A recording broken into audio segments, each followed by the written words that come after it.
श्रीगजेन्द्र उवाच। ॐ नमो भगवते तस्मै यत एतच्चिदात्मकम् पुरुषायादिबीजाय परेशायाभिधीमहि यस्मिन्निदं यतश्चेदं येनेदं य इदं स्वयम्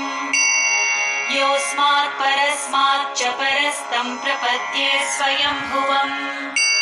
यस्वात्मनीदं निजमाययार्पितम् क्वचित् विभातं क्वच तत्तिरोहितम् अविद्धदृक्साक्ष्युभयं दरीक्षते स आत्ममूलो वतु मां परात्परः कालेन पञ्चत्वमितेषु कृत्स्नशो लोकेषु पालेषु च सर्वहेतुषु तमस्तदासीत् गहनं गभीरम्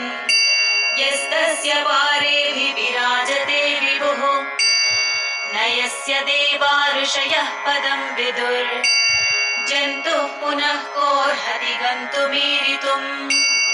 यथा नटस्याकृतिभिर्विचेष्टतो दुरत्ययानुक्रमणः समावतु दिदृक्षवो यस्य पदं सुमङ्गलम्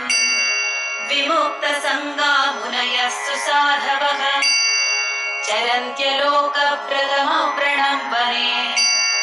भूतात्मभूताः सुहृदः समे गतिः न विद्यते यस्य च जन्म कर्म वा न नामरूपे गुणदोष एव वा तथापि लोकाप्ययसम्भवाय स्वमायया तान्यनुकालमृच्छति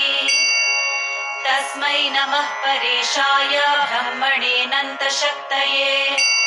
अरूपायोरुरूपाय नम आश्चर्यकर्मणे नम आत्मप्रदीपाय साक्षिणे परमात्मने नमो गिरां विदूराय मनसश्चेतसामपि सत्त्वेन प्रतिलभ्याय नैष्कर्म्येन विपश्चिता नमः कैवल्यनाथाय निर्वाणसुखसंविदे नमः शान्ताय घोराय मूढाय गुणधर्मिणे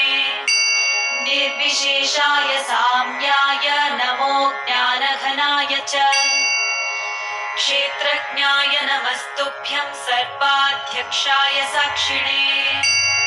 पुरुषायात्ममूलाय मूलप्रकृतये नमः सर्वेन्द्रियगुणद्रष्ट्रे सर्वप्रत्ययहेतवे असताच्छाय योक्ताय सदाभासाय ते नमः नमो नमस्तेऽखिलकारणाय निष्कारणायाद्भुतकारणाय सर्वागमाम्नाय महार्णवाय नमोपवर्गाय परायणाय गुणारणिच्छन्नचिदुष्मपाय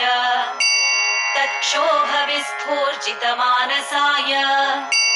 नैष्कर्म्यभावेन विवर्जितागम स्वयं प्रकाशाय नमस्करोमि मातृप्रपन्नपशुपाशविमोक्षणाय मुक्ताय भूरिकरुणाय नमोलयाय स्वांशेन सर्वतनुभृन्मनसि